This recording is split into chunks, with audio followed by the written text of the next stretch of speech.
मृत्यु का संदेश। एक बार गौतम बुद्ध अपने शिष्यों के साथ एक गांव में गए। वहां के लोग दुखी थे क्योंकि गांव में बार बार अकाल पड़ता था और लोग भूख प्यास से मर रहे थे।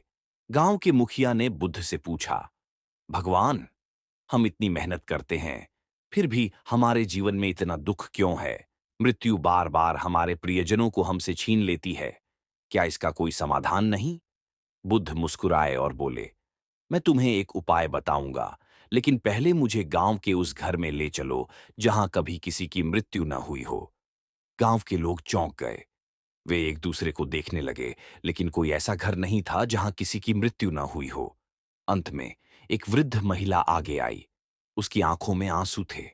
वह बोली, भगवान, मैंने अपना बेटा खो दिया, फिर मेरा पति चला गया और अब मैं अकेली हूं। लेकिन क्या इसका कोई अंत नहीं? बुद्ध ने बड़े ही शांत स्वर में कहा, जैसे दिन के बाद रात आती है, वैसे ही जन्म के बाद मृत्यु। लेकिन जो मृत्यु के भय में जीता है, वह कभी वास्तव में जी ही नहीं पाता।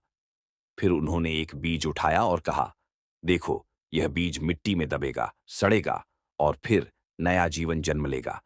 मृत्यु कोई अंत नहीं, बल्कि एक नया आरंभ है। इसे स्वीकार करो और जीवन के हर क्षण को प्रेम और करुणा से भर दो। यही अमरता का रहस्य है। गांव के लोग यह सुनकर स्तब्ध रह गए। उन्होंने पहली बार समझा कि मृत्यु कोई सजा नहीं, बल्कि प्रकृति का नियम है। मृत्यु का भय ही हमें जीने से रोकता है। जीवन का हर क्षण बहुमूल्य है। इसे व्यर्थ चिंता में मत गंवाओ। जो मृत्यु को समझ लेता है, वह जीवन को पूरी तरह जीने लगता है। अब सोचो, क्या तुम वास्तव में जी रहे हो या सिर्फ मृत्यु के डर में दिन काट रहे हो?